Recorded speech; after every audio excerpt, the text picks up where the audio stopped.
Buen día.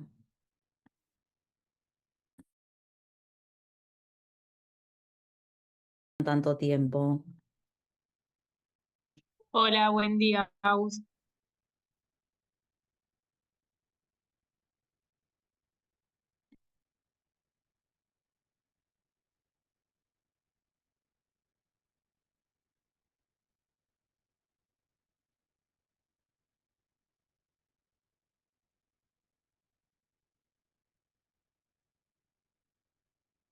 Bien.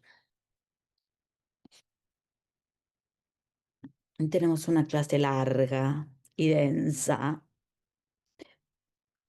pero mientras se van conectando el resto, ¿alguno tiene alguna duda? Este fin de semana vamos a coordinar la clase de repaso. Probablemente sea el sábado a la mañana o el domingo en algún momento del día, como hicimos para el otro parcial. Pero en este voy a sumarme yo porque puedo. Yo tengo una duda. Sí, Em, por un lado, bueno, los conflictos armados no internacionales dice que son luchas en el territorio de un Estado interno y luchas que surgen por el principio de la autodeterminación de los pueblos, guerras de liberación nacional, lucha de los pueblos contra potencia ocupante, contra el régimen de apartheid y regímenes racistas. sí. Y después en el protocolo 1 dice que aplica en conflictos internacionales, pero también dice conflictos armados en que los pueblos luchan contra la dominación colonial, la ocupación extranjera y contra los regímenes racistas. Entonces, eh, no es lo mismo que un conflicto armado no internacional. O sea, me hace ruido Sí. que, que se ¿Qué aplique artículo a... me leíste del convenio 1? ¿Cómo? ¿Qué artículo me leíste del convenio 1? Yo leí lo del Lo PowerPoint, del Power, está bien. sí. Déjame ver una cosa que quiero ver acá.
Bien. El tema de la definición de conflicto no armado, no internacional y conflicto internacional es bastante complicado. Lo que tienen que entender como diferencia es que en los convenios 1, 2, 3, 4 y los protocolos adicionales, todos los artículos, bueno, principalmente en los convenios 1, 2, 3 y 4, todos los artículos se aplican a los conflictos internacionales, salvo el famoso artículo 3 común que se va a aplicar a los convenios no internacionales, a los conflictos no internacionales. Ahora, tanto conflicto internacional como conflicto no internacional no está específicamente, detalladamente definido en los convenios de Ginebra a propósito. ¿Sí? Entonces, ¿cuál es el objetivo en particular? Que el artículo 3 se aplique, ¿sí? Prácticamente a cualquier conflicto armado interno, y que el resto, bueno, va a depender de algunas características, pero que se aplica al resto de los conflictos internacionales, ¿sí? A modo de ejemplo, hay cuestiones en donde por ahí fueron netamente un conflicto no internacional, pero en otra situación pudo haber sido un conflicto internacional. El conflicto internacional generalmente depende de si el Estado lo reconoce o no. ¿Sí? Por ejemplo, cuando vos tenés un grupo beligerante, eh, el Estado le tiene que dar la calidad de grupo beligerante. ¿Sí? Si eso no sucede, bueno, se tendría que aplicar el 3 común, ¿sí? Porque sería un conflicto no internacional. Pero es esa la distinción. Igual, ahí está Jorgelina, que te puede dar más Hola, información. buenos días a todos. ¿Cómo están? Los estaba escuchando atentamente. No estoy en el mejor lugar en este Bueno, momento porque hay un poco de sonido ambiente. Entonces, si me escuchan y estoy yo sin sí, cámara, estoy haciendo lo que siempre les digo, que por favor tengan la cámara. Hoy ustedes la tienen prendida y yo apago.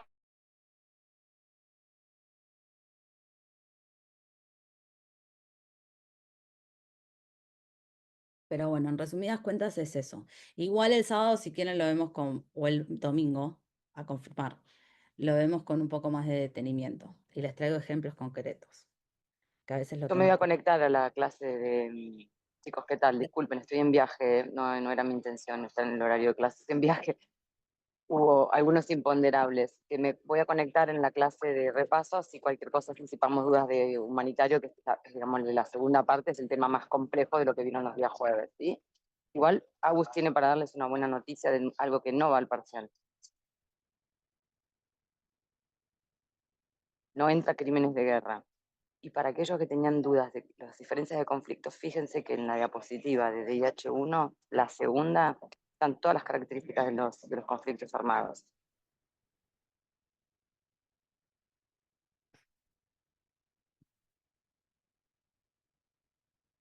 Bien. Bueno, ya que somos una gran cantidad, vamos a arrancar. Hoy vamos a ver nacionalidad, asilo y refugio, y si me quedan 5 minutos les doy un poco del marco del sistema interamericano en derecho de los migrantes. Pero nunca llegamos a esa parte. Pero la van a tener en la diapo como para que la lean, ¿sí? Para que tengan el conocimiento también de eso. Vamos a arrancar con nacionalidad. Eh, sí, puedo compartir. Si llego a tener algún problema con mi red, me avisan, ¿sí? Y si en algún momento se corta, ¿para qué voy a asignar? Mándenme.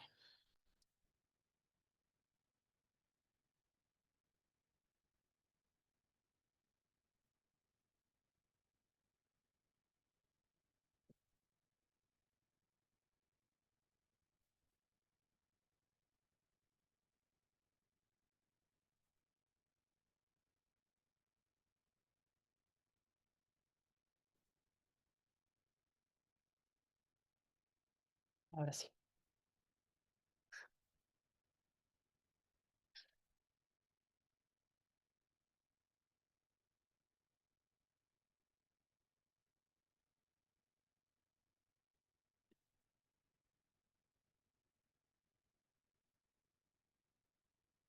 ¿Se ve? Sí, Sí. Bien.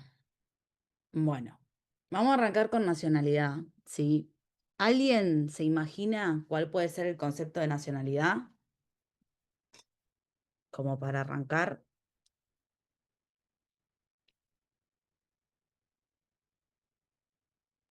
un vínculo jurídico entre el Estado y el ciudadano que establece obligaciones y deberes o derechos. Bien, esa es una muy buena definición. Pero en lo básico, por ejemplo, ¿hay alguien que sea doble nacional de algún otro estado o que no tenga nacionalidad?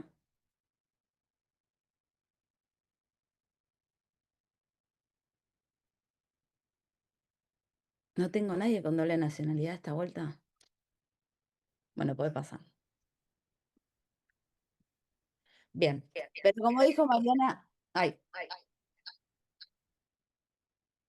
Ahí está. Como dijo Mariana, la nacionalidad es un vínculo jurídico entre el Estado y el individuo, en donde es nacional, que genera obligaciones, pero genera derechos. Y en el sistema interamericano no solamente genera derechos, sino que para el sistema interamericano la nacionalidad es un derecho humano que vos sin nacionalidad no te permite ejercer todo el resto de los derechos humanos existentes tanto en la Convención Americana como en la Declaración.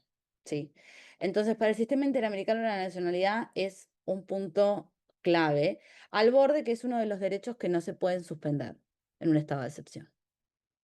¿Sí? Bien, dicho esto.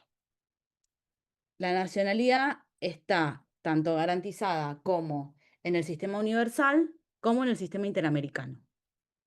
En el sistema universal lo vamos a ver tanto en la Declaración Universal como en el Pacto Internacional de los Derechos Civiles y Políticos y está también en la Convención sobre los Derechos del Niño. ¿Sí? Hay algo en particular en esto de toda persona tiene derecho a una nacionalidad. ¿Sí?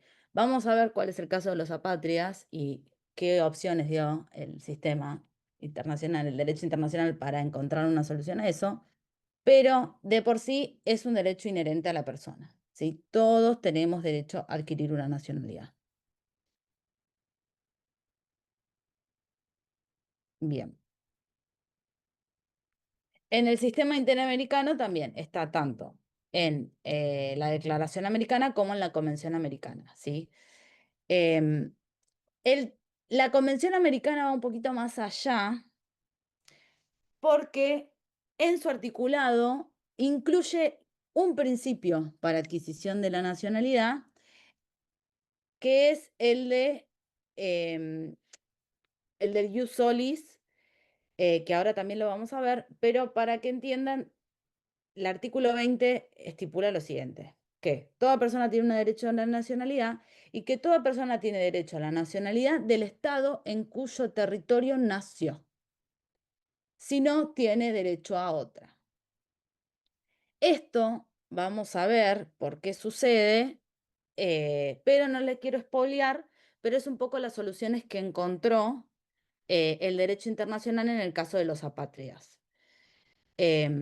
Hay una convención específica, que la vamos a mencionar al final, que habla sobre la prevención de los casos de los apátridas, que son aquellos que no tienen nacionalidad. Y una de esas maneras de prevenir es garantizar el principio de territorialidad, el principio del ius solis, a todas las personas que nazcan en el territorio. ¿Sí? Y después, bueno, esto está también en el sistema universal, que es lo de a nadie se le privará arbitrariamente su nacionalidad. Bueno, y el derecho a cambiarla.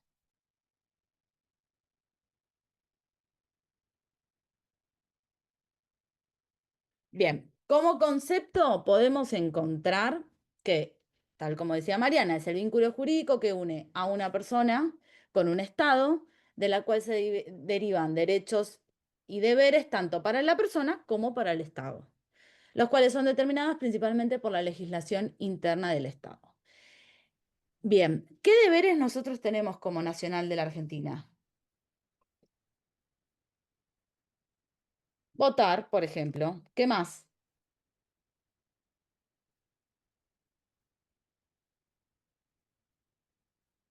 También, muy bien. ¿Qué otro se les ocurre? Uno más básico.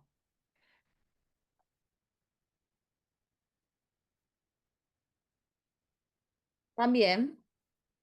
Y hay otro clave, que es el de respetar qué.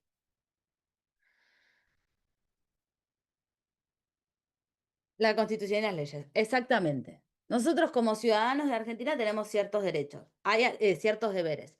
Hay deberes que son inherentes, que son similares en todos los estados, como por ejemplo la obligación de respetar las leyes, ¿no?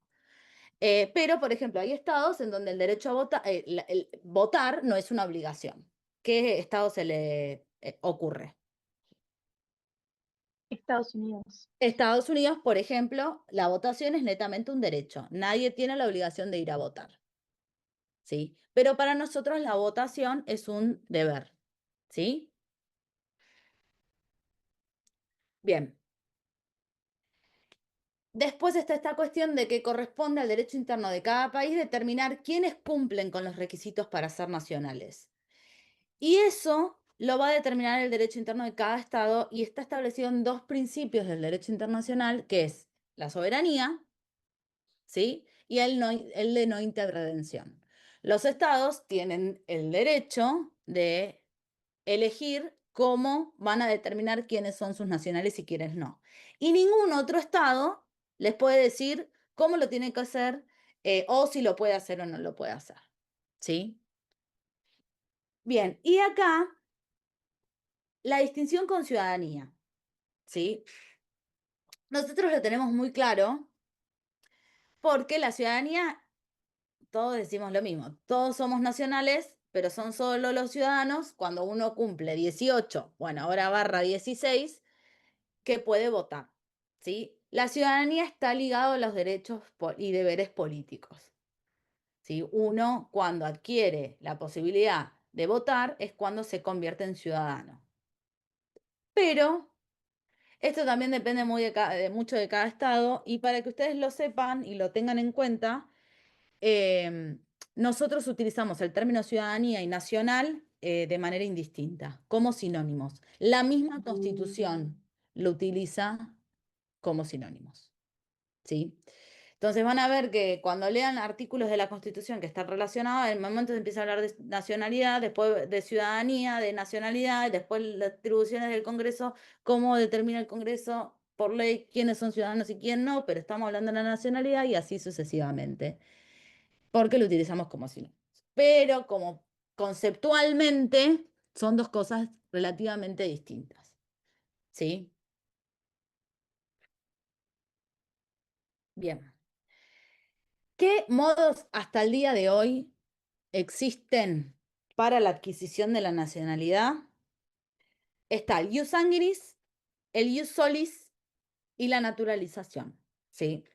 En realidad, como modos propiamente dichos, son el ius sanguinis y el ius solis. La naturalización es más como una especie de situación jurídica en donde una persona cumple ciertos requisitos según la legislación del Estado y se puede convertir en nacional de ese Estado. Y como modos de adquisición originarias, en realidad es el ius sanguinis y el ius solis, ¿sí?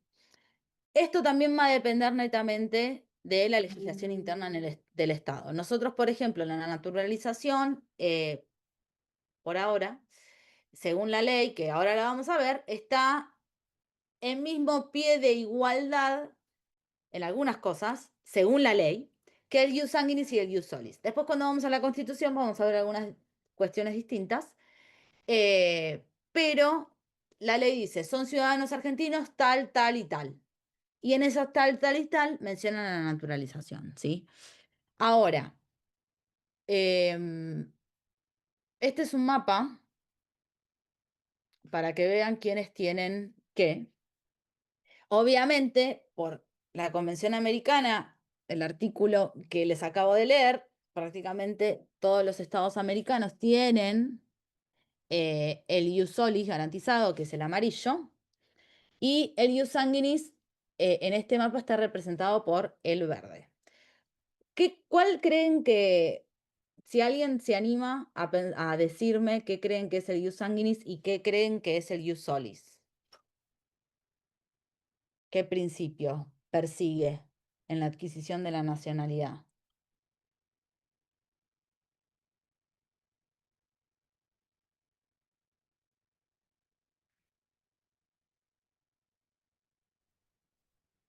Hola, buen día. Bueno, yo creo que el jus sanguinis es el derecho, bueno, como bien lo dice la palabra, de sangre, pues los hijos, Exacto. ¿correcto? Exacto. No necesariamente solamente los hijos, también se puede dar una Claro, ascendencia. la ascendencia, no sé hasta qué nivel, hasta los nietos, hasta esa generación. Eso es lo divertido, va a depender netamente de la ley del Estado. Bien, Nosotros, por ejemplo, no tenemos el ius sanguinis ascendente. Si en realidad sí y no, te naturalizás, o es una discusión técnica, no vamos a entrar en eso. Pero nadie, por el solo hecho de ser padre de un argentino, obtiene directamente la ciudadanía, ¿sí? Sin embargo, hay estados que lo tienen. Hay estados que lo tienen. Algo muy similar cuando cumplís, bueno, ahora lo vamos a ver. Pero el ius sanguinis es eso, es el derecho a adquirir una ciudadanía por el principio de sangre, porque tenés algún familiar directo, ya sea en orden ascendente o descendente, que tiene esa nacionalidad y te permite a vos adquirir esa nacionalidad. ¿Cuáles van a ser los límites del ius sanguinis? Lo va a determinar la ley de cada estado. ¿Sí? Por ejemplo, hace poco Italia reguló la línea descendente del ius sanguinis de manera bastante particular o bastante distinta, vamos a decir, a los principios que siguió en el pasado, pero está en todo su derecho a hacerlo. Después vamos a ver si por su constitución y si por legislación interna eso es constitucional o no, pero eso no le importa al derecho internacional. ¿Sí? Eso no le importa al derecho internacional de los derechos humanos. ¿Sí?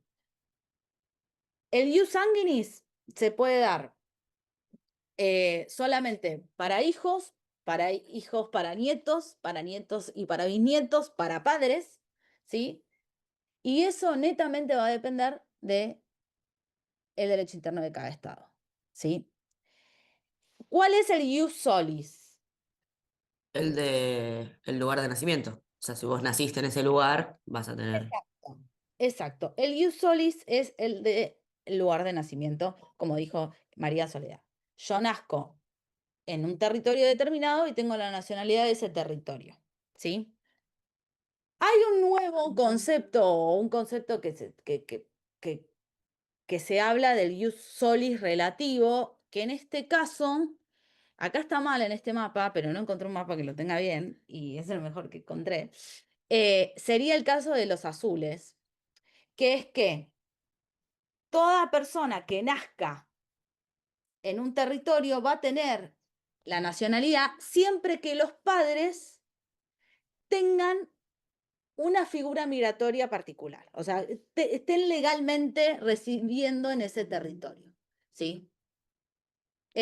Por eso se habla de ius solis relativo, es como que exige, tiene una exigencia más, un requisito más, no solamente tenés que haber nacido en el territorio, sino que aparte tus padres, ya sea tu madre o tu padre, o los dos, depende de la legislación de cada estado, tienen que tener una residencia legal al momento en donde vos naciste, ¿sí?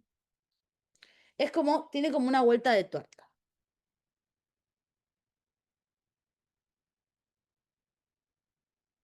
Ahora, volvemos a lo mismo. ¿Está bien, está mal?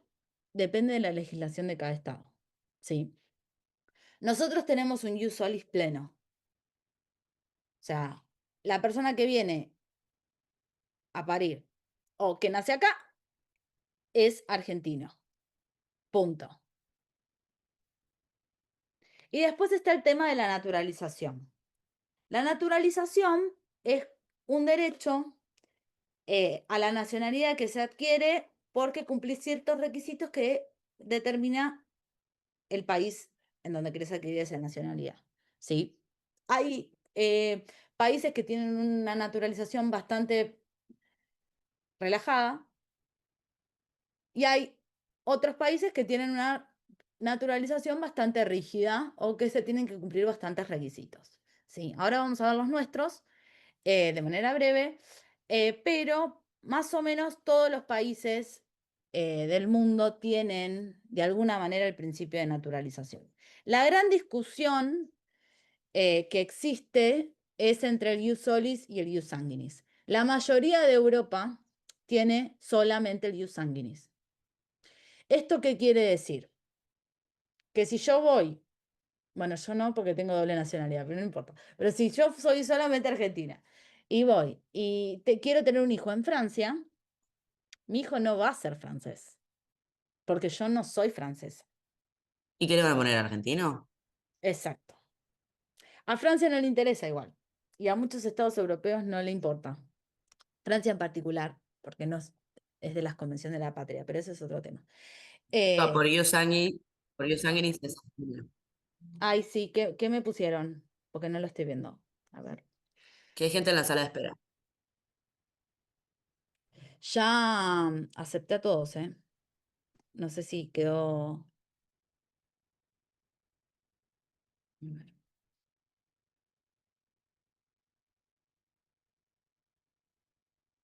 Sí, acepté a todos. Están todos adentro.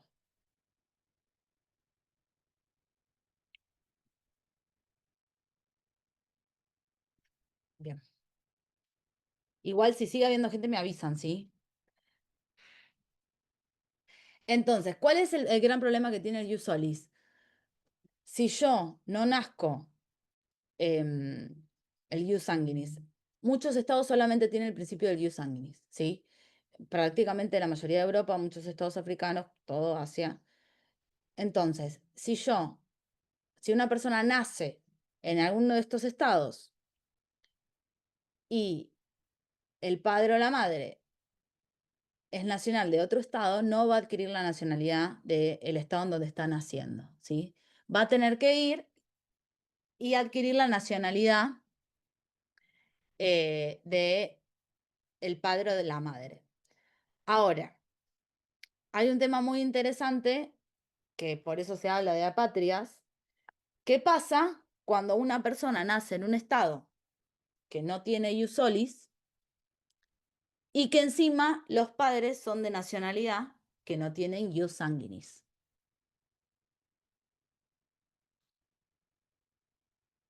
¿Tiene alguna ciudadanía, alguna nacionalidad para optar? No, porque encima, digo yo, porque la naturalización hasta donde sé, creo que los requisitos acá en Argentina son tipo residir, o sea, tiene que ser por una persona más grande, no es que el bebé lo puedes naturalizar. Exacto, exactamente. Y ese es el caso típico de el apátrida, ¿sí? Apátrida es la persona que nace, que por un conflicto negativo de leyes de distintos estados, no adquiere una nacionalidad, ¿sí? Hay todo un régimen que ahora vamos a ver del derecho internacional, de qué pasa en la Convención de la Patria, cómo se garantiza ciertos derechos a las personas apátridas, pero es muy interesante el caso que siempre se suele suceder es las personas de Medio Oriente o las personas que profesan el culto del Islam y las madres que van y paren en Europa. El problema ahí que tenés es que el Islam tiene un ius sanguinis, pero solamente el que transmite el ius sanguinis es el padre. Y si el padre no lo reconoce, la persona que por nacer, si nace en un estado del ius solis, suele no adquirir ninguna nacionalidad. ¿Sí? Hay muchos casos también que se da, depende de los estados, en gente que pierde la nacionalidad y queda patria, que nosotros tuvimos esa ley por un tiempo, por suerte ya está derogada, y que al momento de tener un hijo y que nazca en un estado en donde solo tiene el ius sanguinis, también esa persona termina sin tener una ciudadanía, ¿sí? Una nacionalidad. Bien. Como modo de cierre de los tipos, cada tipo va a tener su definición, o sea, el ius sanguinis va a tener su definición en base al estado que lo aplique, porque lo va a definir su legislación interna. El ius solis lo mismo, la naturalización lo mismo, ¿sí? En líneas generales siguen los conceptos que comentamos recién, pero la definición, no hay como una definición específica porque va a depender netamente de la legislación interna del Estado. Obviamente podemos decir que el ius sanguinis va a ser el principio de adquisición de la nacionalidad en base a un familiar directo en orden descendente o en orden ascendente, el ius solis de donde naces, y la naturalización por un requisito, por cumplir ciertos requisitos que determine el Estado. ¿Sí? ¿Hasta acá se entendió?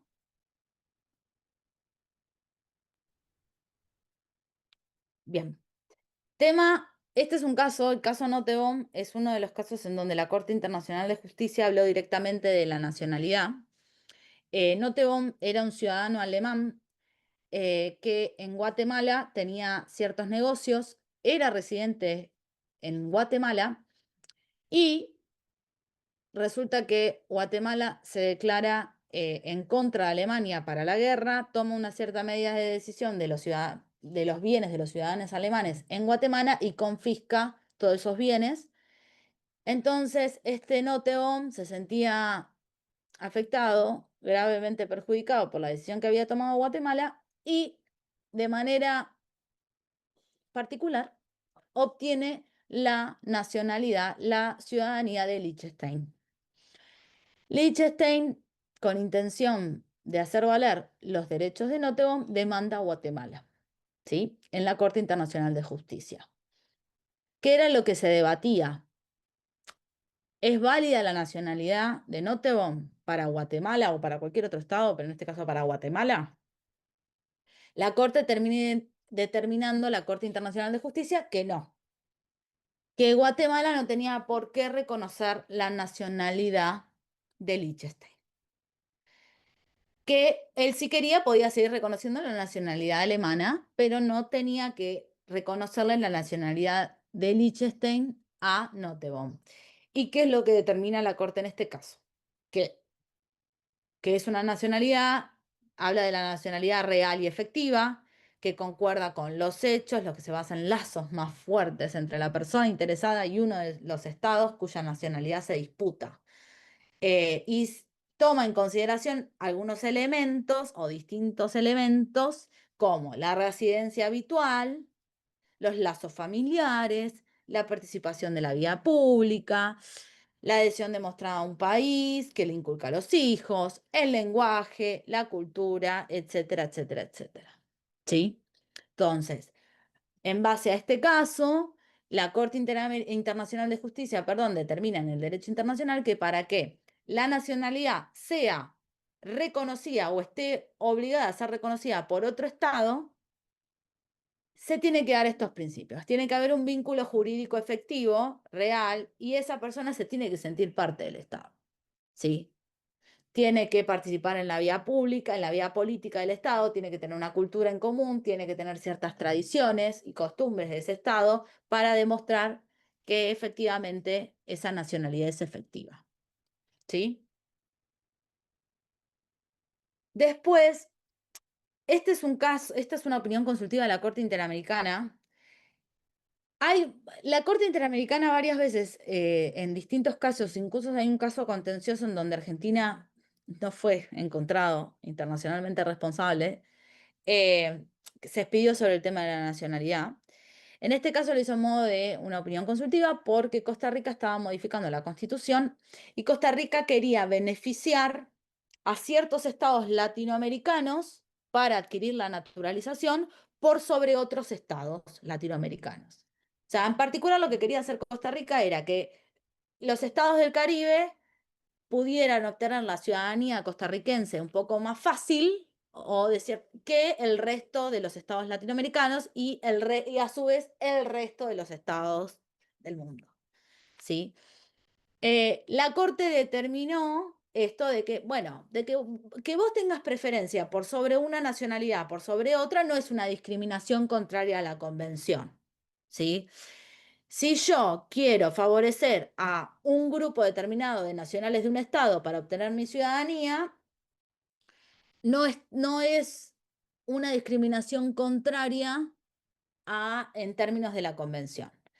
Pero sí lo que habla, porque también se lo pregunta, es, bueno, sí, esa distinción la haces entre cónyuges, entre hombre y mujer, bueno, sí, ahí sí es una discriminación incompatible con la Convención, ¿sí? Si yo beneficio a un solo, por matrimonio, a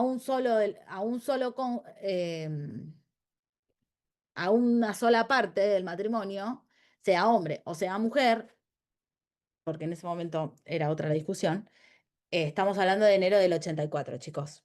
El matrimonio igualitario vino después, ¿sí? Es una violación a la convención, ¿sí? Bien. Ahora, vamos a ver un poco de la ciudadanía argentina. Modo de adquisición de la ciudadanía argentina. Bien, nosotros tenemos el ius solis, es nuestro principal modo de adquisición. Toda persona que nace en la Argentina es argentina, punto. No hay discusión. ¿Y cómo se comprueba que es argentina? ¿Qué es lo que adquirís en el momento en donde naces?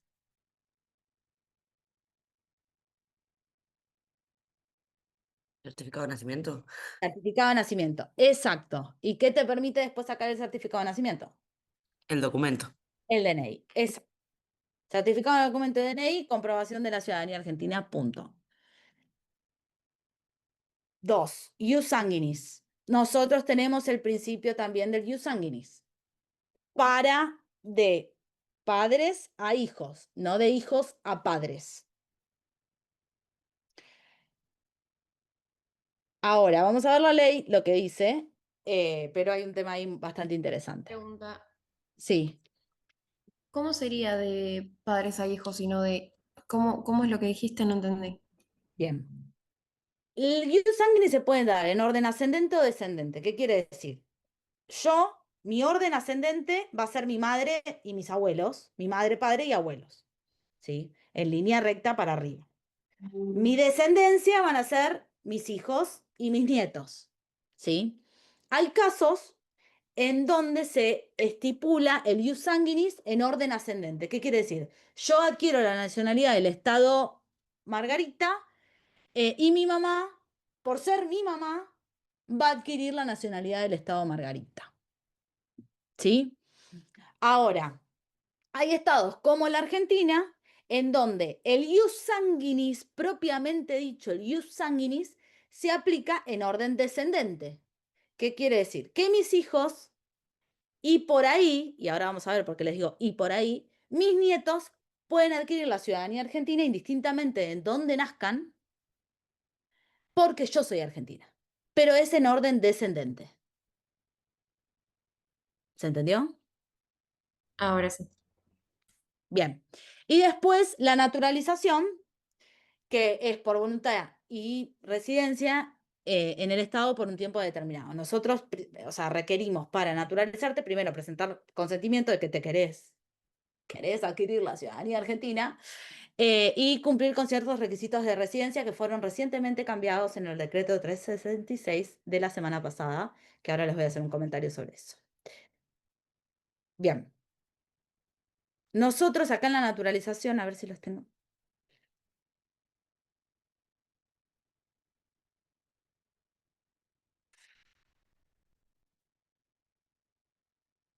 Bien, no lo tengo acá, es otro artículo.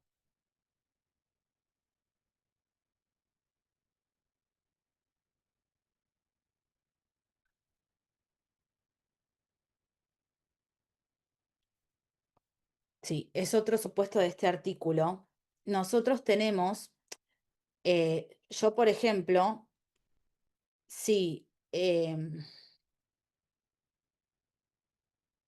si yo soy extranjera y tengo un hijo en la Argentina, ¿sí?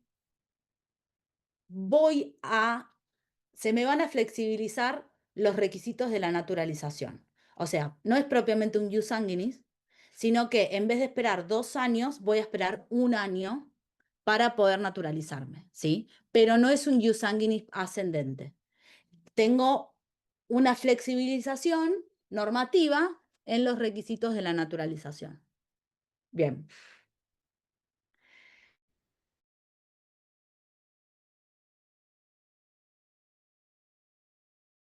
¿68?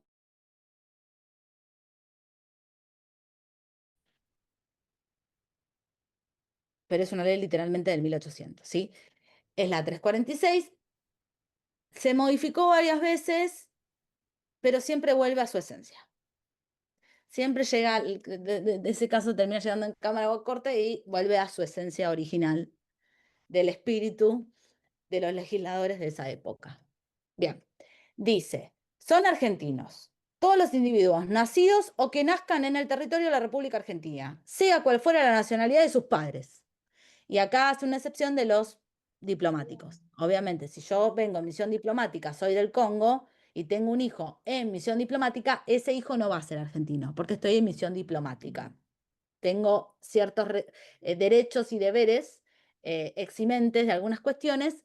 Una de esas es, mis hijos no van a tener la ciudadanía argentina, por más de que nazcan en el territorio, porque estoy en misión diplomática. Pero después, sacando esa excepción, todos los individuos que nazcan acá y que sean de cualquier nacionalidad van a ser argentinos. ¿Sí? Y después dice, los hijos de argentinos nativos que habiendo nacido en el país extranjeros optaren por la ciudadanía de origen. Dice, los hijos de argentinos nativos. Hijos. Hijos. Si yo soy nieto de un argentino nativo, ¿creen que puedo optar por la ciudadanía? Y nos atoramos a lo que dice acá, no, dice solo hijos. Bien, exacto. Esto faculta al Poder Ejecutivo, ¿sí?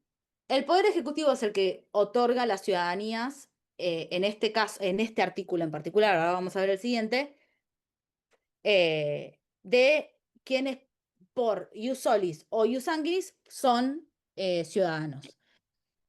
Lo que yo puedo hacer, y está determinada por la jurisprudencia de la Corte Suprema, es los nietos de argentinos nativos, si inician un proceso judicial, podrían optar también por la ciudadanía argentina, ¿sí? Porque ¿cuál es el tema del argentino nativo?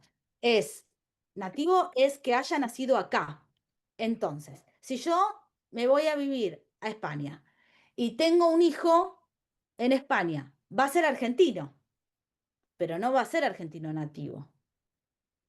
O sea, va a poder optar por la ciudadanía argentina porque es mi hijo. Ahora, el hijo de mi hijo, mi nieto, no es argentino nativo.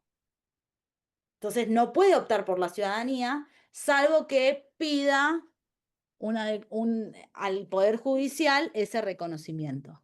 ¿Sí? Se determinó que si inicias un proceso judicial de reconocimiento, te lo van a dar. Porque como que medio que se plantea, no se plantea una inconstitucionalidad, pero como que, bueno, se interpretó jurisprudencialmente que el nieto puede adquirir la ciudadanía. Pero por automáticamente yendo al consulado argentino en el extranjero, no te la van a dar. No te la van a dar. Tenés que iniciar un proceso judicial de reconocimiento acá en la Argentina. ¿Sí? Bien. Y después, los nacidos en legaciones y buques de guerra de la Argentina, nacidos en repúblicas que formaron parte de la provincia unida del Río de la Plata, que manifiesten su voluntad de hacerlo, y los nacidos en mares nuestros bajo el pabellón argentino. Bueno, extras, que es como una derivación, una extralimitación del territorio, del principio de territorialidad. Bien, artículo 2. Ciudadanos por naturalización. Extranjeros mayores a 18 años que residan en la República Argentina 2 años continuos y manifiesten hasta los jueces federales de la sección de su domicilio su voluntad de ser. Bien. Ay, les copié mal el artículo. Todo esto, quiero decirles con mucha pena que fue modificado en un DNU el 366-2025 de la semana pasada, no, del anterior. Ahora sigue siendo los extranjeros mayores a 18 años, tenés que residir en la República Argentina por 2 años, pero esos 2 años tienen que ser de manera legal y solamente de esa manera legal te lo va a dar una residencia permanente. Sacaron el tema de la precaria y la temporaria, o solamente estar en Argentina sin necesidad de tener un DNI, como requisito para la naturalización. Solamente van a poder naturalizarse por DNU, por este DNU, los extranjeros que tengan una residencia permanente por 2 años. ¿Sí?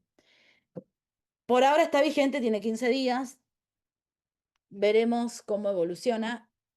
Seguro que se va a presentar un amparo colectivo. Veremos si sigue estando vigente. Esto no es nuevo en la época de Macri. se intentó hacer, era un DNU del 2017, que después la Corte Suprema declaró inconstitucional y se terminó modificando por este decreto que era el 2021, en donde se volvió a el articulado original de la ley 346, ¿sí? Y lo otro, novedoso, porque esto sí es novedoso y no pasó nunca en la historia argentina, sacaron también la parte de jueces federales y ahora lo va a hacer la Dirección General de Migraciones, el reconocimiento de la naturalización. Migraciones todavía no sacó una disposición explicando cómo va a ser el proceso de naturalización, pero bueno, esa es la novedad y la modificación del artículo 2 que introdujo el decreto. Bien, y después hay otro caso que el tema es este. Los que se pueden naturalizar sí o sí tienen que ser mayores de 18 años. Podemos debatir si está bien o está mal. Hay un fallo de la Corte que determina que sí que tenés que esperar hasta los 18 años. Como el naturalizado no es nativo, no va a poder dar la ciudadanía en caso de que esa persona no nazca no nazca en el territorio argentino. Pero establece que acá hay una excepción que dice: el hijo de ciudadano naturalizado que fuera menor de edad, al tiempo de obtener la naturalización de su padre y hubiese nacido en el país extranjero, puede obtener del juez federal una carta de ciudadanía por el hecho de haberse enrolado en la Guardia Nacional. Establece una excepción la ley de que, bueno, si te adherís a la Guardia Nacional, siendo menor de edad, bueno, podrías obtener la ciudadanía si tu papá está o mamá está naturalizado. Como que una mínima excepción que prácticamente no existe en la actualidad. Pero bueno, en esa época, en el Está derogado ese artículo por por el ejemplo, DNU. mira vos, Está derogado el 3, el 4 también. ¿el 4 también? Sí, Sí, me imagino. sí están derogados por el DNU. El ejército, por ejemplo, sí. No, ese decreto, no sé cuánto va a durar. Sé que están derogados porque lo busqué Sí, puse sí, la sí. ley recién y Eso aparece derogado por el decreto. es que es larguísimo ese decreto, es muy largo, y encima deroga muchas leyes, o sea, modifica muchas leyes. Modifica la ley de ciudadanía, modifica la ley nacional de migraciones, hasta agrega cosas otra vez en la ley de refugiados. Todavía no terminé de analizarlo. Esto es un decreto. Bueno, no importa. Artículo 21. Quédense con que la naturalización con el inciso 1, ¿sí? Sí o sí, mayores de 18 años, la residencia tiene que ser permanente, o sea, legal, por 2 años y se va a hacer ante la Dirección General de Migraciones, ¿sí? Bien. Acá en el artículo 21, que uno de ustedes comentó como obligación, ¿no? Como deber, armarse ante en caso de amenaza a la patria, en defensa de en la patria, todo ciudadano tiene la obligación de armarse en defensa de la patria. Y agrega: los ciudadanos por naturalización, o sea, son libres de prestar o no este servicio. ¿No? Siempre van a haber, y no solamente en el artículo 21, sino también hay un requisito particular que tienen los diputados y no tienen los senadores, y como que tienen, perdón, que no tienen los diputados y tienen los senadores, y como lo tienen los senadores, también lo tiene el presidente de la Nación, que es que solamente pueden ser senadores aquellos argentinos que sean por opción o de nacimiento, ¿sí? Entonces, o sea, que tenga el ius soli o el ius sanguinis. Los argentinos por naturalización no pueden ser senadores y por ende tampoco pueden ser presidentes de la nación. Los diplomáticos tampoco pueden ser naturalizados. Sí o sí tienen que haber sido argentinos, haber obtenido la ciudadanía argentina por el ius sanguinis o el ius solis. Hoy es la realidad que tenemos, yo creo que en algún momento eso va a cambiar, no lo sé. También es discutible, o sea, yo creo que también hacer la distinción entre naturalizados y nacionales por los otros dos medios, al día de hoy, para esas cuestiones, para el ejercicio del derecho político o alguna cuestión así, es relevante, pero bueno, en la práctica son iguales y aparte también tengan en cuenta que nosotros tenemos el artículo de la Constitución que dice que todos los ciudadanos, o sea, todas las personas que están en el territorio argentino, sean extranjeros o sean nacionales, tienen los mismos derechos. Entonces, como que en el resto del plano partimos de un pie de igualdad. Pero tenemos esas diferencias que, bueno, son interesantes, son cuestiones a debatir. Bien, apatria, un poco lo que ya le dijimos, conflicto negativo de las leyes, por la cual hay ausencia de adquirir el derecho a la nacionalidad. Puede suceder al momento de nacer, puede suceder porque la persona decide renunciar a la nacionalidad sin adquirir otra, o porque se cancele o se deniegue la nacionalidad en un acto administrativo, legislativo o judicial. Ante la posibilidad de tener el derecho a obtener una nacionalidad y por cuestiones administrativas que no se haya obtenido, no se considera patria. ¿Qué quiere decir esto? Que yo soy argentina, estoy embarazada, por X motivo tengo un hijo en Francia, mi hijo que nace en Francia no va a ser apatria, porque tiene un derecho latente de adquirir la nacionalidad argentina. ¿Sí? Falta hacer el trámite administrativo. ¿Sí? Y esto también depende también de la concepción de cada estado, porque por ejemplo, en España, si vos automáticamente no obtenés una ciudadanía, te van a reconocer la ciudadanía española. Eso es muy interesante. España es el único país europeo que lo tiene, estoy casi segura, que en caso de que vos nazcas en territorio español y vos no tenés la opción automática de obtener una ciudadanía, te van a otorgar la ciudadanía española.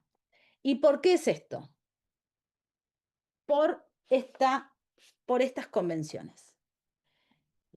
Hay dos convenciones sobre la patria, una es la Convención sobre el Estatuto de la Patria, de los apátridas del 54, y la Convención para reducir casos de apatridia. Este caso de España, que les estoy comentando, está descrito en la Convención para reducir los casos de apatridia, ¿sí? Que España es parte. Entonces, tenés una obligación por el derecho internacional de que si alguien nace en tu territorio y no tenés el ius solis, y automáticamente no se adquiere una nacionalidad, otra nacionalidad, bueno, vos tenés que aplicar un principio de ius solis para que esa persona no sea apátrida. Este es un ejemplo, ¿sí? Después, el estatuto en general sobre los apátridas establece ciertos derechos que tienen los apátridas, como por ejemplo a la educación, a transitar libremente, a muchos derechos que solo se garantizan por la ciudadanía, por la naturalización, por la nacionalidad. Entonces, como que los estados que son partes del estatuto de la Convención sobre el Estatuto de los Apátridas se obligan a aquellas personas que no tengan nacionalidad a garantizarle los mismos derechos, ¿sí? O por lo menos los mismos derechos al resto de los extranjeros, ¿sí? Lo ponen en pie de igualdad de la patria con el extranjero y en algunas cosas lo ponen en pie de igualdad con los nacionales. ¿Esto se entendió? Y acá para que vean, este es el pasaporte que establece la Convención de la Patria, que en nuestro caso es así. ¿Ves? Dice documento de viaje, no es un pasaporte, es un documento de viaje. Y dice Convención del 28 de septiembre de 1954. ¿Sí? Y cuando en el coso donde dice nacionalidad va a decir que es patria. Bien. ¿Dudas, comentarios con respecto a la nacionalidad?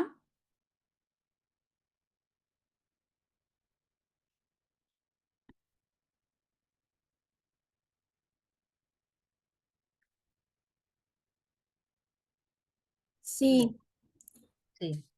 El tema del asilo, de la opinión consultiva 25, Ujú. Ahora lo vamos eso a ver. no... Ah, ok. Bien. Ahora vamos a pasar, a pedido del público, asilo y refugio. Bien.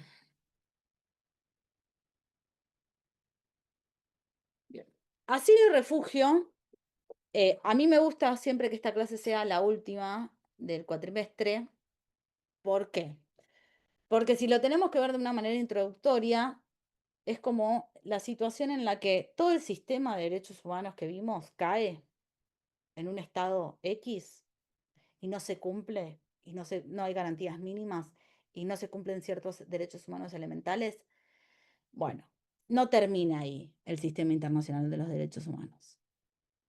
No termina ahí. El sistema internacional le da ciertos derechos humanos a los migrantes y a aquellas personas que no solamente son migrantes, sino que tienen una característica especial que los convierte en asilados y refugiados o refugiados. ¿Sí? Entonces, es como una respuesta cuando todo el sistema cae, cuando efectivamente está comprobado que hay una violación de derechos humanos, y que esa persona no puede ejercer libremente los derechos humanos que tiene y por inherente, por el solo hecho de ser persona, bueno, opera todo el sistema internacional del derecho internacional de las migraciones y del derecho internacional de los refugiados, ¿sí? Esto puede darse porque el Estado no pueda o no quiera garantizar esos derechos humanos, si no necesariamente vamos a encontrar el supuesto en el que el Estado agredemente viole derechos humanos, sino de que a veces tan solo no los puede garantizar por X motivo. ¿Sí? Dicho esto, ¿alguien vio por casualidad en Netflix la película Las Nadadoras?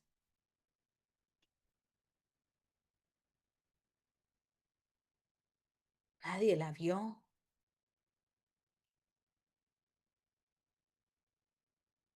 Bueno, se las recomiendo para que la vean, sobre todo la primera parte. Les voy a pasar un video de resumido para que vean por lo menos el resumen. Para que vean la parte, Las Nadadoras está basado en hechos reales de unas hermanas sirias que una de ellas termina yendo a competir a Río del 2016 por el equipo de refugiados que medio que inventa el comité de los Juegos Olímpicos, y termina yendo a competir, no por Siria, sino por el equipo de refugiados. Es una historia basada 100% en hechos reales. La película está muy buena, es muy descriptiva. Al final, em, inventa un poco de cómo, qué tan bien le van los Juegos Olímpicos, pero bueno, es un detalle, Hollywood. Pero toda la primera parte de lo que vive en Siria, todo el camino que hacen hasta llegar a Alemania, y todo lo que viven después hasta que se les garantiza el asilo y toda la cuestión, es 100% verídico, ¿sí?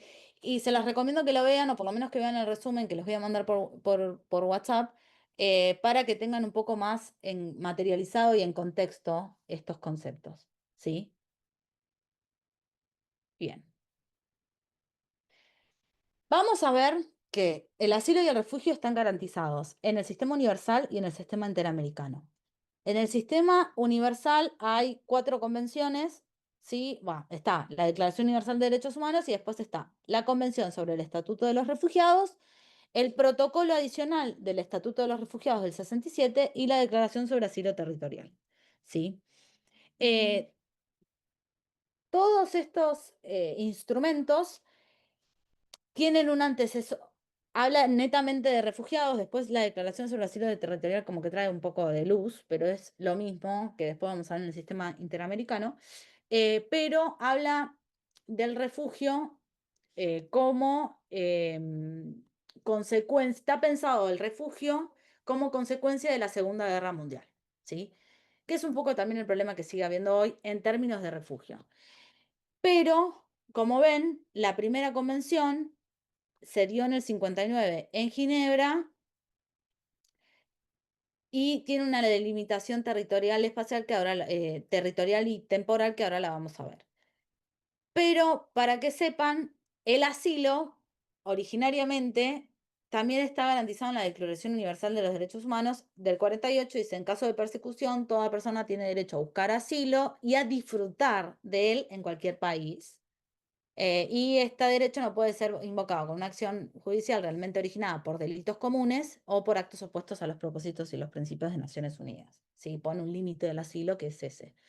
Ahora, acuérdense que la Declaración Americana es anterior, es de abril del 48 y la Declaración Universal en el ámbito de Naciones Unidas es de, creo que de octubre o de noviembre del 48. ¿Sí? Un detalle. Porque en la Declaración Americana también está garantizado el asilo. Bien. Estatuto de Refugiados Ginebra del 51. Define en un articulado larguísimo, innecesario, creo que sea tan largo, lo que es un refugiado. En el artículo 1.1, acá arrancamos desde el 2, en el artículo 1.1 habla sobre la Organización Internacional de los Refugiados, que esa organización es la predecesora a la ACNUR, al Alto Comisionado de Naciones Unidas para los Refugiados, que en su momento fue creado por la Sociedad de las Naciones, ¿sí? O sea, la precursora de Naciones Unidas fue la Sociedad de las Naciones, una sociedad creada por el Pacto de Versalles al fin de la Primera Guerra Mundial, y ya durante el transcurso de la Primera Guerra Mundial y formalmente se consolida por la Sociedad de las Naciones, se crea la figura del refugiado ante la necesidad de ponerle nombre a todas aquellas personas que por las situaciones, ciertas situaciones que se daban en sus países de origen, se veían obligadas a irse de ese territorio y intentar residir o buscar refugio o asilo en otro territorio, ¿sí? Bien. En la Segunda Guerra Mundial, obviamente esto recontrapasa, y como artículo 1, en la década entre el fines del 30 y principios del 40 se crea la Organización Internacional de los Refugiados, que tenía un estatuto como organización internacional que establecía que el refugiado era las víctimas del franquismo, con otras palabras, ¿no? Pero que eran las víctimas del franquismo en España, las víctimas del nazismo en Alemania y las víctimas del fascismo en Italia, ¿sí? O sea, conceptualmente, antes de la Convención de Ginebra del 51, refugiados eran aquellas que eran víctimas de estos regímenes en Alemania, Italia y España. Cuando se redacta el Tratado del Estatuto de Refugiados, esta convención, se incluye como el punto 1 del artículo 1 el estatuto de la Organización Internacional de Refugiados. Entonces, como que incluyen a todas las víctimas del franquismo, nazismo y fascismo de manera indirecta en la definición de refugiado. Bien, pero en el punto 2 trae una novedad, porque convengamos que la Segunda Guerra Mundial se cometieron durante el transcurso de la Segunda Guerra Mundial, no necesariamente por la Segunda Guerra Mundial, pero durante el transcurso de la Segunda Guerra, se cometieron bastantes hoy decimos que son crímenes internacionales, que no solamente habían pasado en Italia, en España y en Alemania, ¿sí? Entonces, como que la comunidad internacional se vio obligada a encontrar una definición para el refugiado. Y en el punto 2 del artículo 1 incluye esa definición. Pero ahora vamos a ver qué es lo que pasa con el 1A y B, con el punto B, porque no había un acuerdo, un consenso entre todos los estados que firmaron la convención de, bueno, ¿son todos refugiados? ¿No son todos refugiados? Y ahora vamos a ver qué es lo que resuelve. Pero en líneas generales la definición del Estatuto de Refugiado, definición que sigue vigente hasta el día de hoy, es que debido a fundados temores de ser perseguido por motivos de raza, religión, nacionalidad, pertenencia a un determinado grupo social u opiniones políticas, y se encuentre fuera del país de la nacionalidad y no pueda, o a causa de esos temores, no quiera acogerse a la protección de tal país, o que careciendo de nacionalidad, ya hablábamos de la patria 3 años antes de que salga la Convención de la Patria, y hallándose en consecuencia, hallándose a consecuencia de tales acontecimientos fuera del país donde antes tuviera residencia habitual, no pueda, a causa de dichos temores, o no quiera regresar a él. Lo vamos a pasar en limpio y en criollo. Esta es la definición exacta del tratado, ¿sí? Pero, refugiado va a ser aquella persona que tenga un temor fundado, miedo creíble, de ser perseguida en su país de origen por motivos de raza, religión, nacionalidad, opinión política y grupo social particular, y que haya salido del país de origen y esté en otro estado, y que por ese miedo fundado no pueda regresar a su país de origen. ¿Sí? Y también incluye en la definición a aquellas personas que no sean nacionales de ese estado de origen, pero que hayan tenido residencia habitual ahí y no quieran volver a ese estado donde hayan tenido residencia habitual. ¿Hasta acá se entendió? Ahora si llegamos la vamos a desengranar, no se preocupen. El punto B del artículo 1 incluía otro tema, que era este tema del consenso que les estaba comentando. Incluye literalmente al adherirse al tratado tenías que marcar, elige tu propia aventura, marcar la opción A, 1A o sea, del BA y el BB. ¿Qué quiere decir? Toda esta definición se iba a aplicar a aquellas personas que esta persecución haya sucedido antes del 1 de enero de 1951, que es cuando se firmó esta convención. Literal. Bueno, en realidad se firmó en el 51, pero eligieron ese año. Todos los hechos, todas las personas, ¿no?, que encuadre en la definición, iban a encuadrar en esa definición si la razón por la cual tenían un temor fundado y habían sido perseguidos había sucedido antes de 1951. ¿Sí? Y agarra otra, que esta es una delimitación temporal, y agarra una delimitación territorial, que podías elegir que sea en Europa, solamente en Europa, o en otro lugar. Cada estado elegía si se adhería al A, que era antes del 51 en Europa, o al B, que era antes del 51 en Europa o en otro lugar. ¿Sí? Detalle de color. Entonces, el problema, el gran inconveniente que tenía la Convención del 51 era esto, que en la definición tenía una delimitación temporal, sí o sí, o sea, obligatoriamente temporal, eran todos los hechos sucedidos antes del 51, y después una delimitación optativa, que era reconocerlo solamente en Europa o en Europa y en cualquier otro lugar del mundo. ¿Sí? Bien. Pero, para cerrar este tema, esto se resuelve en el protocolo adicional del 67. En el protocolo adicional de Nueva York del 67 del Estatuto de Refugiados, lo que dice es, el artículo 1 lo vamos a entender a partir de ahora sin ninguna limitación geográfica. ¿Sí? Es la definición que dice, pero a partir de ahora no la vamos a entender sin ninguna limitación geográfica y sin ninguna limitación temporal también. Después lo dice.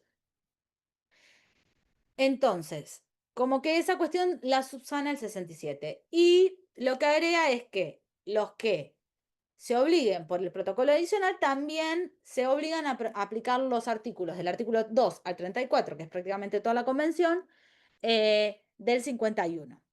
¿Qué pasa? Hay muchos estados que directamente ratificaron el protocolo adicional y no la convención del 51. Argentina ratificó las dos, pero hay estados como, por ejemplo, ¿quién se pueden imaginar que solo ratificó la última? Estados Unidos. Estados Unidos solamente ratificó el protocolo sobre el estatuto. no ratificó la del 51. Pero hoy, a efectos jurídicos de hoy, es lo mismo, ¿sí? Bien.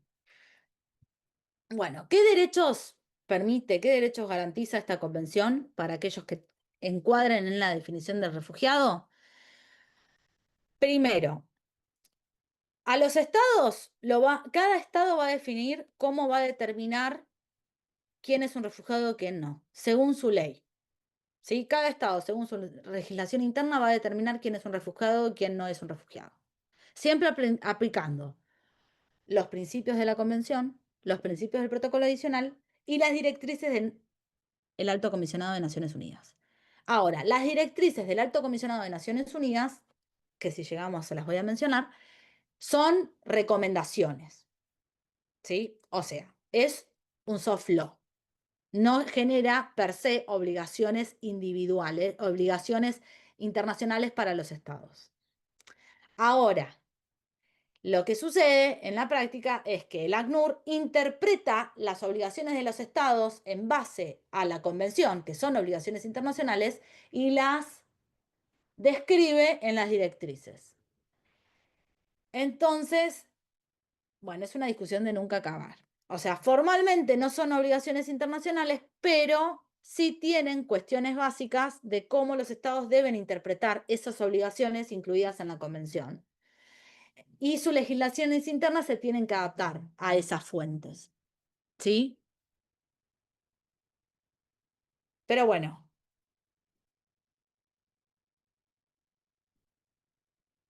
Esa es un poco la discusión dogmática que existe hasta el día de hoy y probablemente siga existiendo. Bien. Después dice, ¿qué derechos adquieren los refugiados cuando obtienen el estatuto? El estatuto, cuando dice Convención sobre el Estatuto de Refugiados, y lo mismo que en la Convención sobre el Estatuto de los Apátridas, en este caso el estatuto significa estatus, ¿sí? Está como, hay una traducción ahí particular. Es estatus, adquiere el estatus de refugiado, adquiere la condición de refugiado, ¿sí?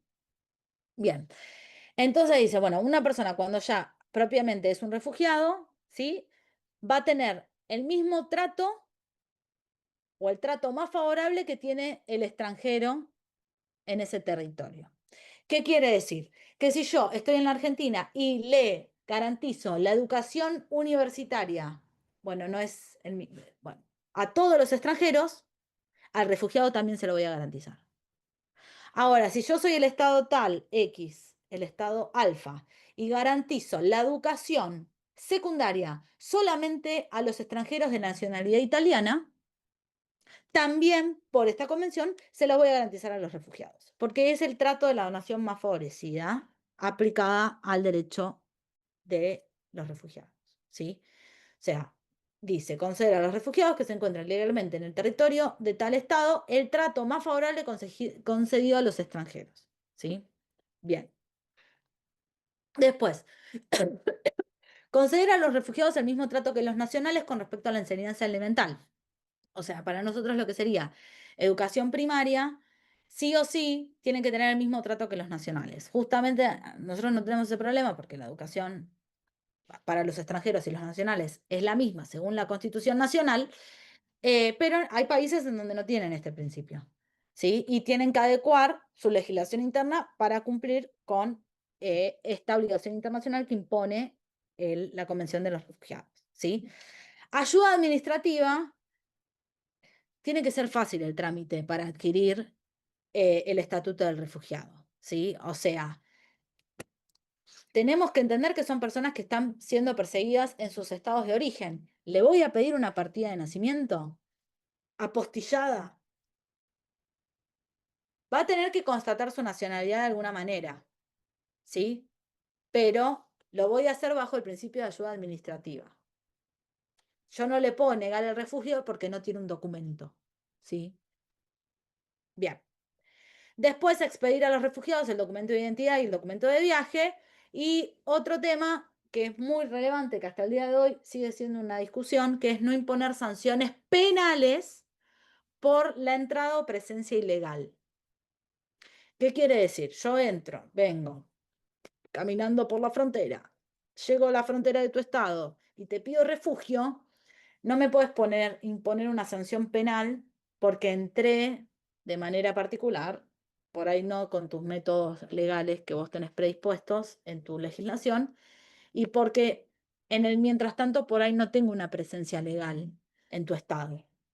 Si yo adquiero la condición de refugiado, vos no me podés imponer sanciones penales por esos hechos. Si entré de manera ilegal y se permanecía en el estado de manera ilegal.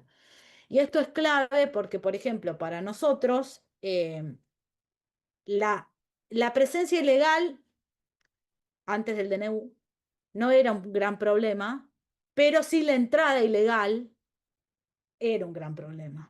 Entonces, tener esa subsanación por el refugio era la puerta de muchas personas a obtener una residencia regular o un estatus migratorio en particular, porque muchas personas optaban por el refugio, primero porque eran personas que perseguidas o que tenían ciertas cuestiones que les permitía encuadrarse en el refugio, pero sobre todo porque tenían un ingreso ilegal al territorio. Y en la Argentina, constitucionalmente el ingreso legal es un requisito para un montón de cosas en Argentina. Entonces, la beta del refugio permitía una flexibilización por este artículo que era bastante interesante. Que por ahora más o menos está, pero bueno, vamos a ver cómo sigue. Cómo sigue.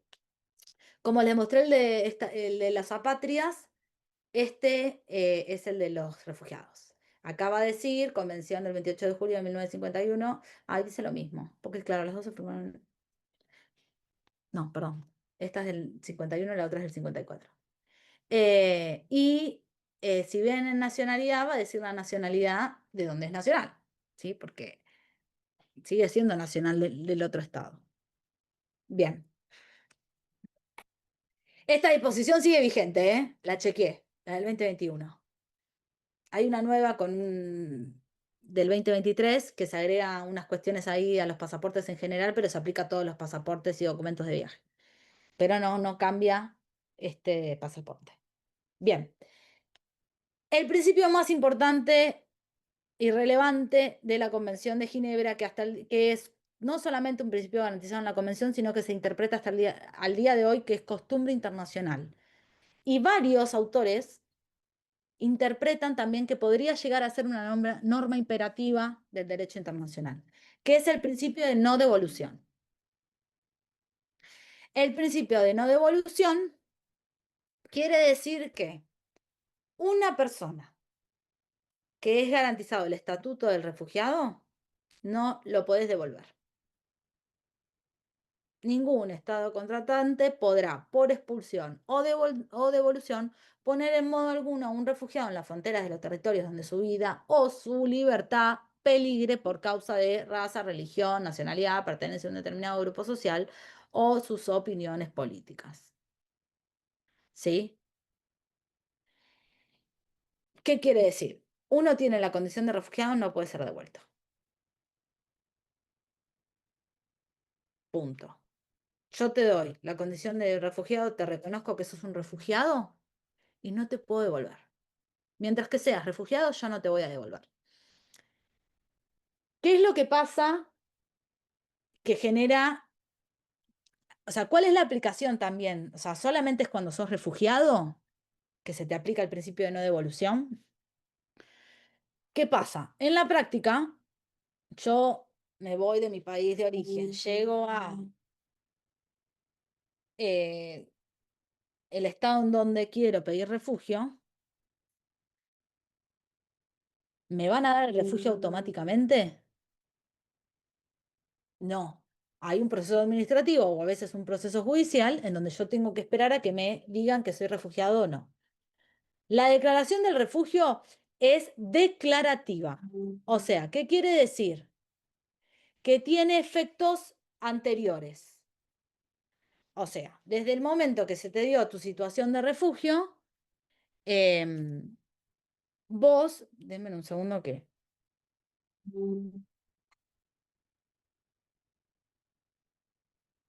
Desde el momento que se te dio tu situación de refugio, o sea, la persecución que sufriste y los temores fundados, Al momento que te reconoce un Estado que no es el de tu nacionalidad, el refugio va a tener efectos al momento de tu persecución, ¿sí? Prácticamente desde que saliste de tu país de origen, ¿sí? Entonces, ¿qué pasa? Como hasta que se te declare refugiado puede pasar un tiempo, hay gente que espera días, hay gente que espera meses, hay gente que espera años. En el mientras tanto, si no hay una decisión, yo no te voy a poder devolver. Entonces va a operar el principio de no devolución. ¿Sí? Denme un segundo. Ahí está. Sí, ahí está. Bien. Entonces, ¿qué quiere decir esto? El principio de no devolución opera para todos los refugiados siempre. Pero aquellas personas que hayan solicitado refugio y estén esperando en frontera o dentro del territorio del estado donde quiere, de acogida, se dice, del estado de acogida, también va a operar el principio de no devolución. ¿Por qué? Porque el Estado todavía no determinó si es un refugiado o no. Y si llega a ser un refugiado, yo no lo voy a poder devolver. Y hasta que yo no determine si es un refugiado o no, no lo puedo devolver. ¿Sí? Y ese es el gran problema que tienen las fronteras de ciertos países en donde reciben a esa cantidad de gente que pide refugio o asilo y no los pueden devolver. Entonces ahí se creó el campo de refugiados y alguna otra figura ahí bastante particular para garantizar el principio de no devolución y a la vez que espere a que sea declarado como refugiado o no. ¿Sí? ¿Hasta acá se entendió? Denme un segundo.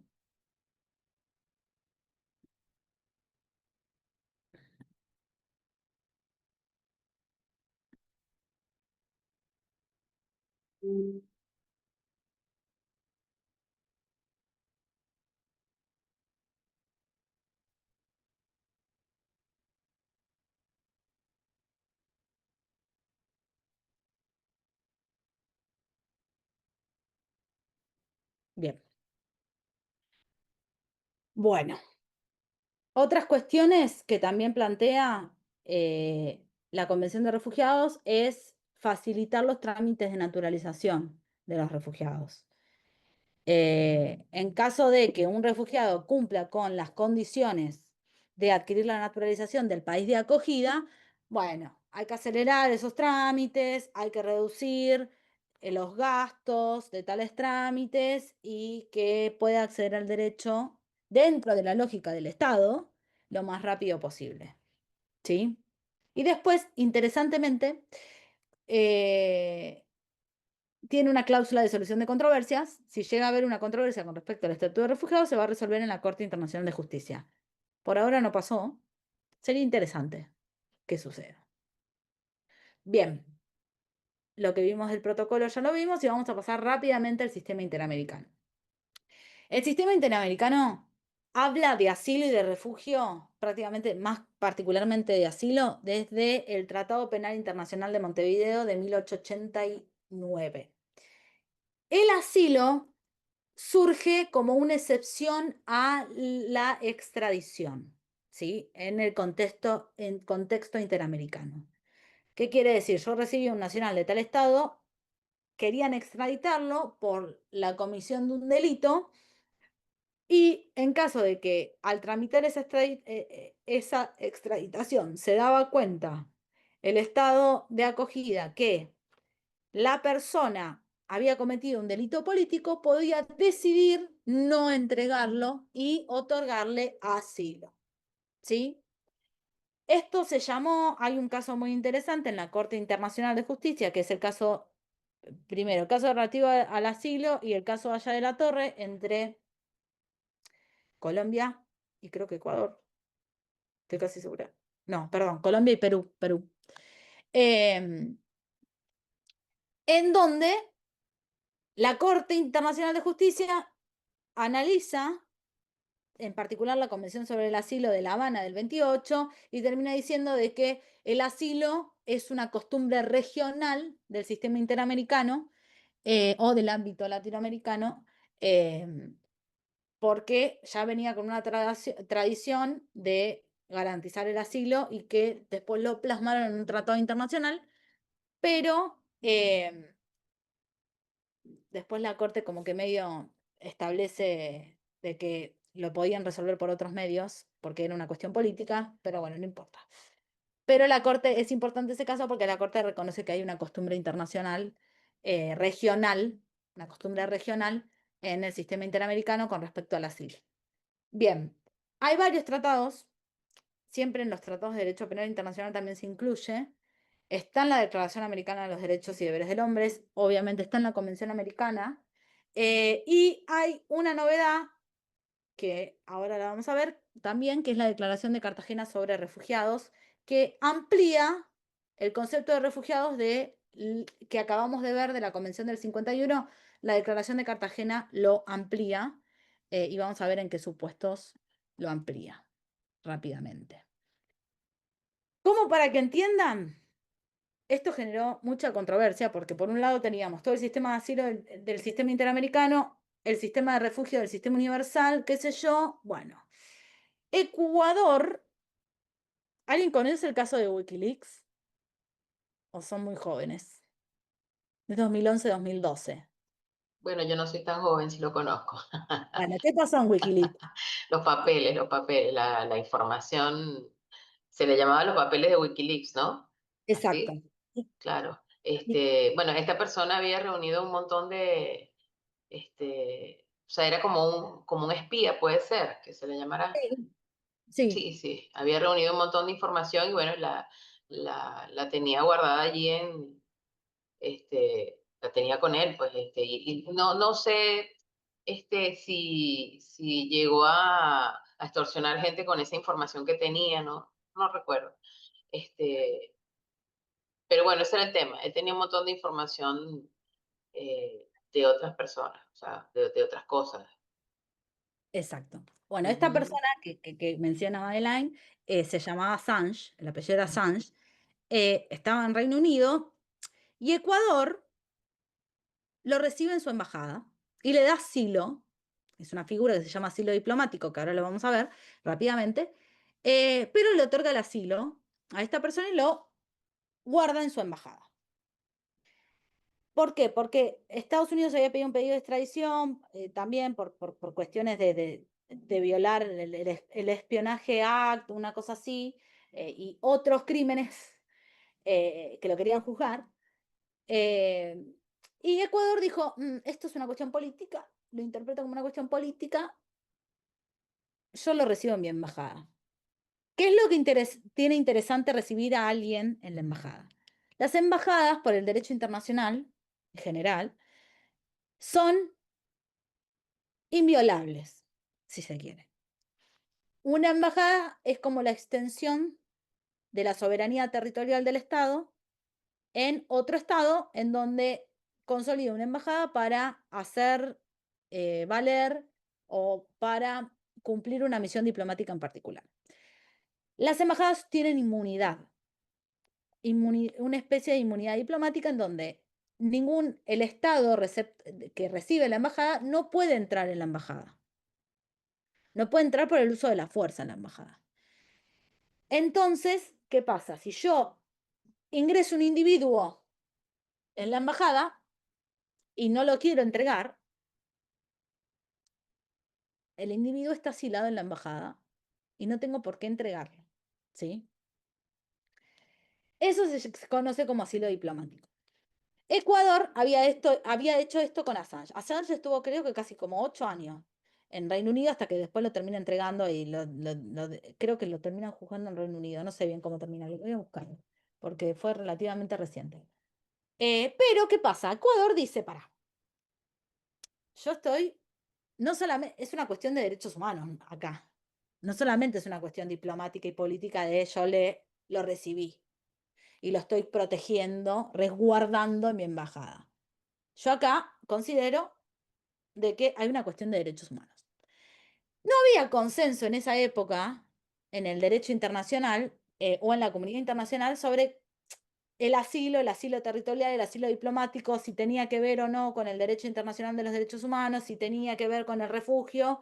No había un consenso, pero lo que hace Ecuador muy inteligentemente va al sistema interamericano, pide una opinión consultiva a la Corte Interamericana y dice, nosotros tenemos por un lado las convenciones de Caracas de asilo diplomático y asilo territorial, tenemos el artículo de la Convención Americana, tenemos el artículo de los deberes, de los derechos de la Declaración Americana y a la vez tenemos el Estatuto de Refugiados y su protocolo adicional.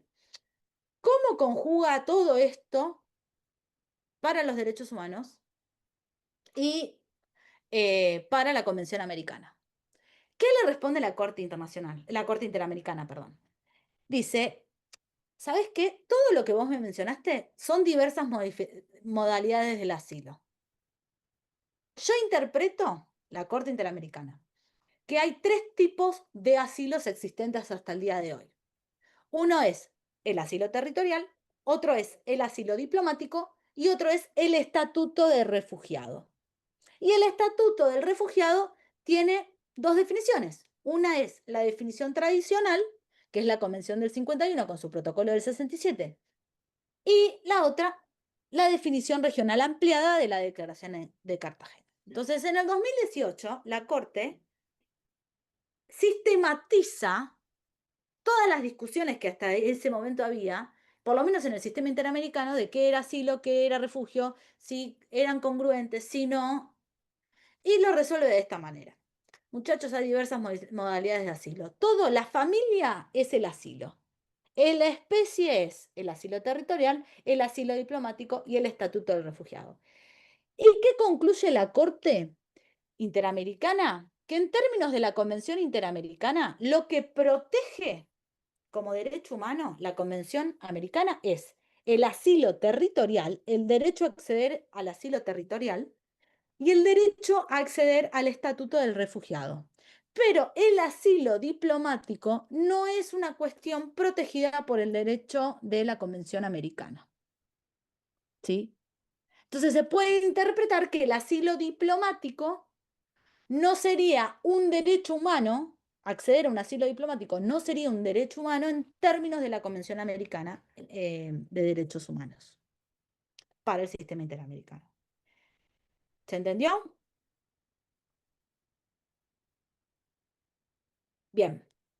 Acá les dejo la Declaración Americana, ¿sí? El derecho de buscar y recibir asilo en territorio extranjero en caso de persecución por delitos que no sean de derecho común.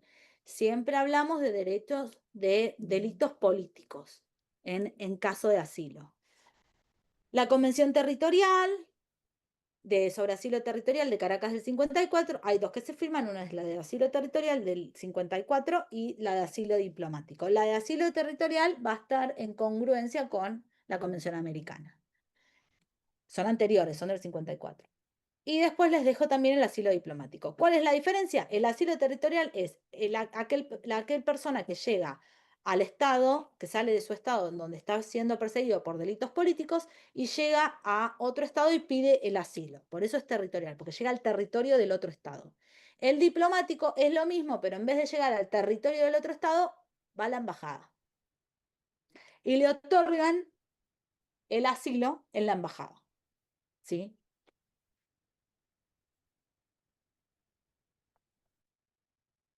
Bien. Artículo 22 de la Convención Americana, se los dejo para que lo lean. Es muy interesante, léanlo, entiéndanlo. Hay cuestiones, por ejemplo, el 5 dice, nadie puede ser expulsado del territorio del cual es nacional. Eso es bastante novedoso en términos de derechos humanos. Y después en el 7 y el 8 garantiza el derecho a buscar y recibir asilo, y en el 8 digamos, lo que sería el estatuto de refugiados, que sería en ningún caso el extranjero puede ser expulsado o devuelto al país, que sea o no de origen, donde su derecho a la vida o a la libertad esté en riesgo. ¿Sí? También como derecho humano incluye la expulsión colectiva de extranjeros. Las deportaciones masivas en el ámbito del sistema interamericano están totalmente prohibidas por el artículo 22 de la Convención. La declaración, como para cerrar, Declaración de Cartagena sobre Refugiados. ¿Qué es lo que hace?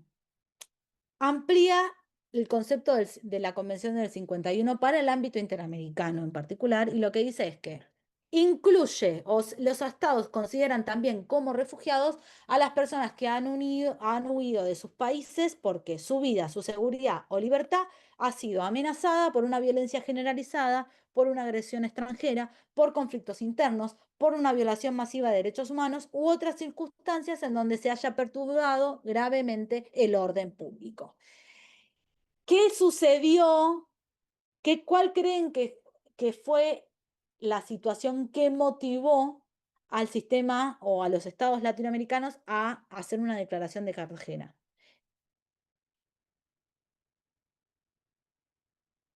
Es del 84. ¿Qué sucedió años anteriores?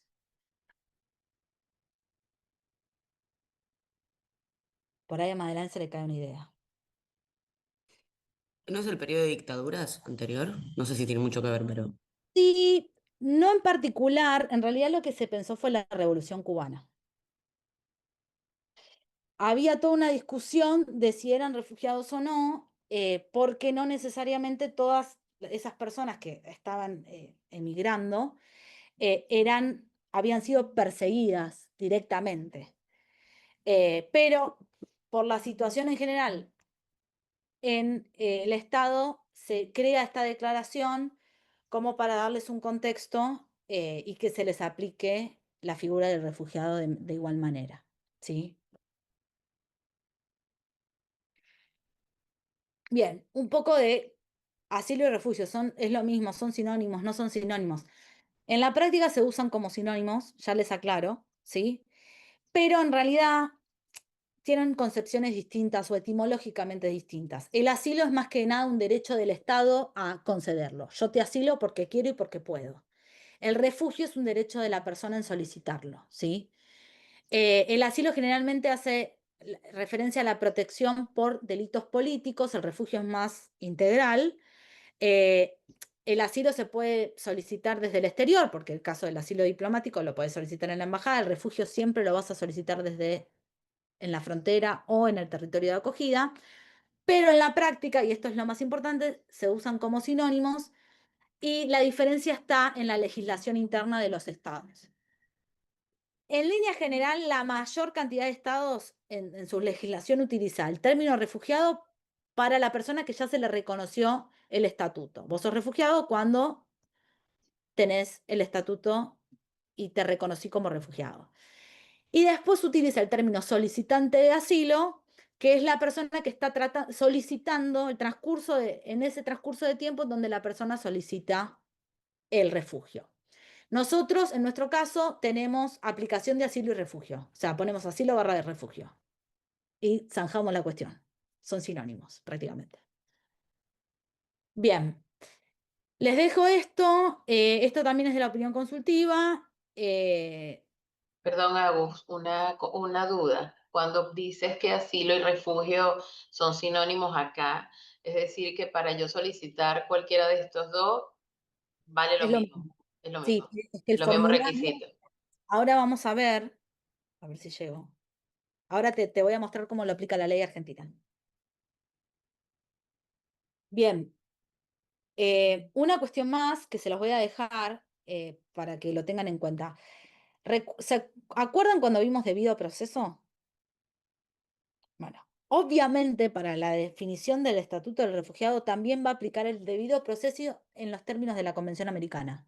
¿Sí? Y en esta opinión consultiva también lo aclara, y no solamente en esta opinión consultiva la Corte lo aclara, sino que en el caso Pacheco Tineo de Bolivia. eh, para garantizar el asilo y para que proceda el principio de no devolución, siempre va a proceder el debido proceso en términos de la Convención Americana. ¿Sí? O sea, el debido proceso es un derecho inalienable, es un derecho humano y en todos los procesos relativos entre el individuo y el Estado, sea de la nacionalidad que sea, va a intervenir el debido proceso.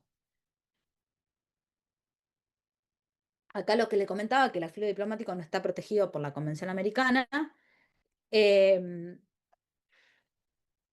Estas son más definiciones que habla el fallo, que se las dejo en el PowerPoint para que las lean con detenimiento. Los que le comentaba de los antecedentes del ACNUR y la Sociedad de las Naciones antes del 51. Y les dejo lineamientos, estos de los que mencionaba, del manual de procedimientos y las directrices que tiene el ACNUR para determinar la condición de refugiado. Se las dejo para que puedan desengranar cada una: fundado temor, persecución, las clases protegidas, que son raza, nacionalidad, religión, grupo social particular y opinión política, para que las lean con tranquilidad. Son algunos lineamientos resumidos para que los tengan en cuenta. La carga de la prueba siempre va a depender del Estado. El Estado tiene que determinar que la persona que pide refugio no es un refugiado, y el refugiado no tiene que demostrar que es un refugiado. Esto es un poco la lógica del tema de la ayuda administrativa. Hay cláusulas de exclusión, ¿sí?, en donde no se aplica, aunque haya una persona que tenga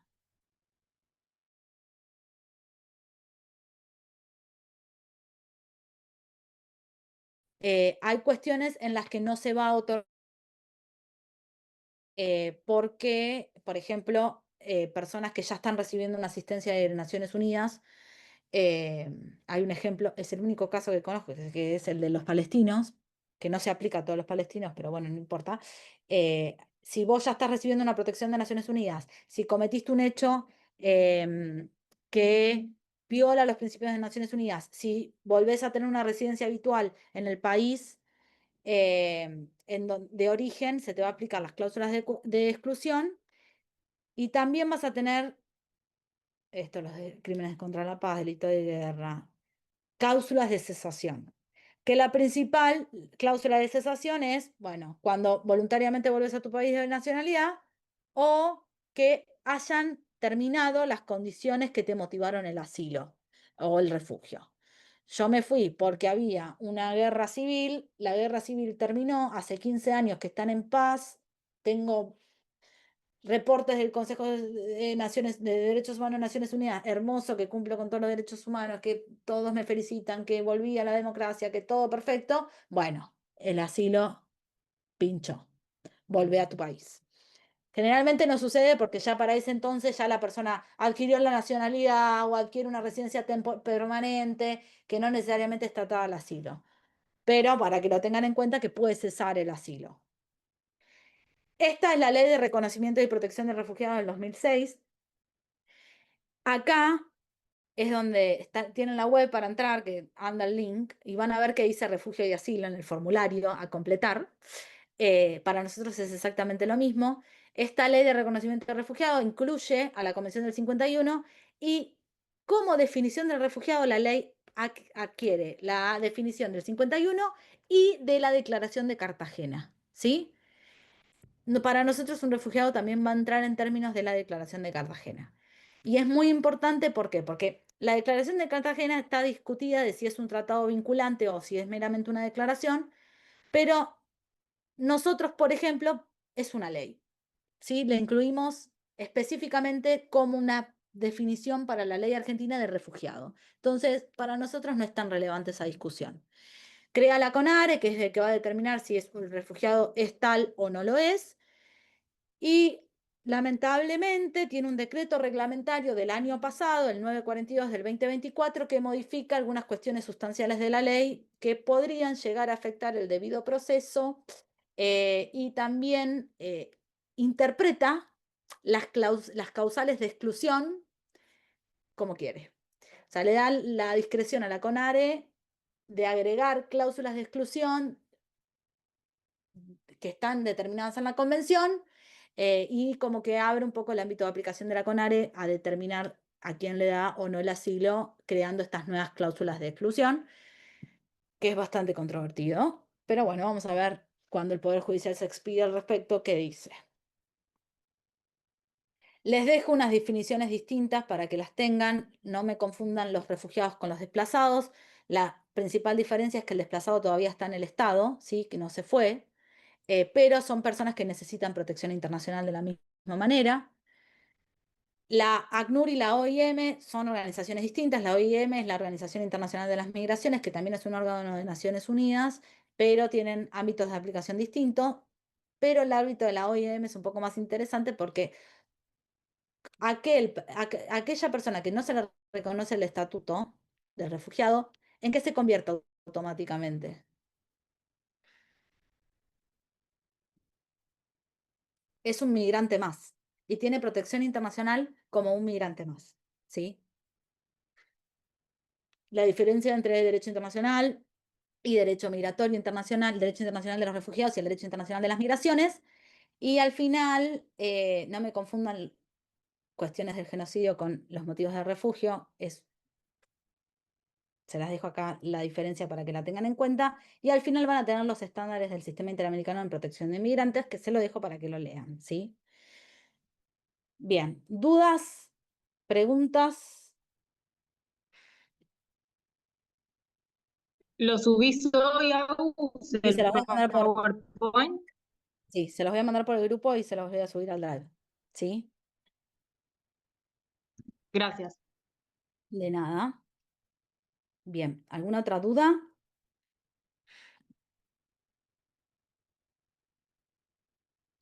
Bueno, cualquier cosa me pueden preguntar por WhatsApp, me arroban y después en el transcurso del día de hoy o mañana coordinamos la clase de repaso antes del parcial, ¿sí? Perfecto, el parcial va a llegar hasta este tema, Sí. inclusive, bien.